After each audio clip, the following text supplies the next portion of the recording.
एक गांव में माधुरी और नंदिनी नाम की दो अनाथ बहनें रहती थी। वो पास के जंगल से फल और लकड़ियां लाकर उन्हें बाजार में बेचा करते थे और उसी से उनका गुजारा होता था। एक दिन माधुरी हाथ में कुल्हाड़ी लिए अपनी दीदी की राह देख रही थी। दीदी, कितनी देर लगा रही हो दीदी? अभी तक आपको अपनी फलों की टोकरी नहीं मिली क्या दीदी?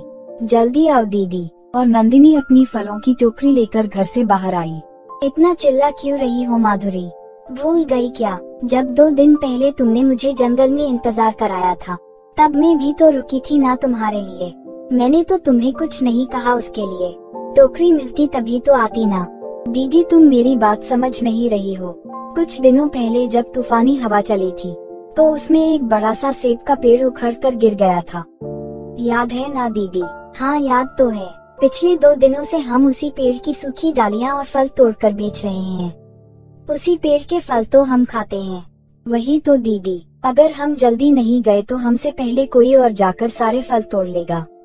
फिर न तो हमें फल मिलेगा, ना ही लकड़ियाँ। फिर तो हमें बहुत दिक्कत होगी दीदी।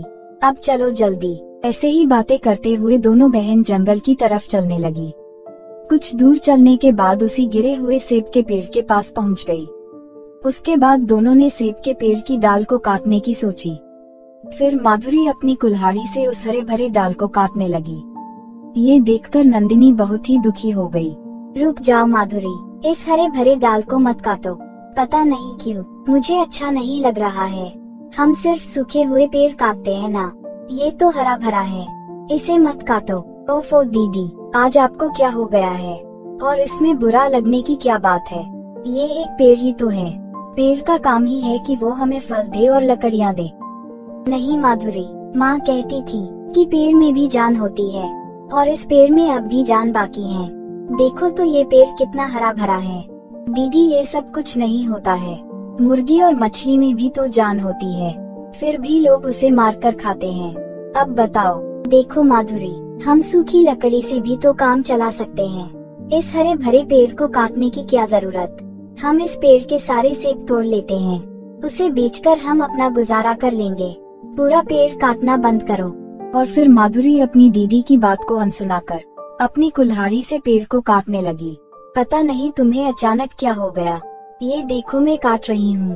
पेड़ को कहाँ दर्द हो रहा है। नंदिनी उस पेड़ से सेब तोड़ने लगी, लेकिन दोनों बहनें इस बात से बिल्कुल ही अनजान थी कि वो पेड़ कोई मामूली पेड़ नहीं बल्कि जादुई पेड़ है। उन दोनों की बातें पेड़ सुन रहे थे। तभी पेड़ ने मन ही मन में बोला, बार बार कुल्हाड़ी के वार से मुझे कितना दर्द होता है। इस बात का अंदाजा माधुरी को करवाना होगा, तभी ये किसी की जान की कीमत समझ पाएगी। जिसे खुद के प्राणों की कीमत समझ में आए, वही दूसरों के प्राणों की कीमत समझ सकता है। फिर उस पेड़ से एक धुआं निकला और वो नंदिनी के तोड़े हुए सेब में घुस गया। फिर दोनों बहनें सेब और लकड़ियां लेकर गांव में गली गली जाकर बेचने लगी। आखिर में एक बड़ा सा सेब नहीं बिका, जिसे लेकर माधुरी और नंदिनी अपने घर चली गई। माधुरी को बहुत भूख लगी थी, इसलिए टोकरी में बचा एक सेब वो खा लेती है। माधुरी का पेट भर गया। फिर दोनों बहन खाना खाकर सो गए। लेकिन अगली सुबह माधुरी ने अपनी आंखें खोली तो वो हैरान हो गई। उसके पेट से सेब का पेड़ बाहर निकला हुआ था, जिसे देखकर माधुरी बहुत ज्यादा घबरा गई। दीदी, कहाँ हो दीदी? जल्दी से मेरे पास आओ दीदी। देखो ना, ये क्या हो गया दीदी? माधुरी की आवाज सुनकर नंदिनी माधुरी के पास आती है। माधुरी के पेट पर उगे सेब के पेड़ को देखकर नंदिनी हैरान हो जाती है।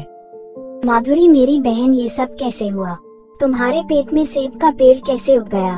तू चिंता मत कर, मैं अभी किसी को बुला कर आती हूँ। नहीं दीदी, मुझे अभी हॉस्पिटल लेकर चलो। इस सेब के पेड़ के साथ नहीं जी पाऊंगी। दीदी, तुम मुझे ठीक कर दो दीदी। प्लीज दीदी, मुझे डॉक्टर के पास ले चलो दीदी। माधुरी रोए जा रही थी। माधुरी की ये हालत देखकर नंदिनी उसे अस्पताल ले जाती है। पेट में पेड़ लिए माधुरी को चलने में काफी तकलीफ हो रही थी। रास्ते में जो लोग भी उसे देखते हंसने लगते। डॉक्टर ने जैसे ही माधुरी के पेट में उस सेब के पेड़ को उगा देखा, वो हैरान हो गई। ये क्या है? ये कैसे हो गया? मेरी जान बचा लो डॉक्टर साहिबा। मैंने रात में एक सेब खाया था और सुबह ये पेड़ मेरे पेट पर उग गया। सेब तो हम भी खाते हैं, पर सेब का पेड़ तो हम में से किसी के पेट पर नहीं उगा। तुम्हारे साथ ऐसा कैसे हो गया? ओफो, अब इस सेब के पेड़ को तुमसे अलग करने के लिए न जाने मुझे कहां से तुम्हारे पेट को काटना पड़ेगा। ये केस बहुत क्रिटिकल है, इसे मैं क्या कोई डॉक्टर नहीं कर सकता।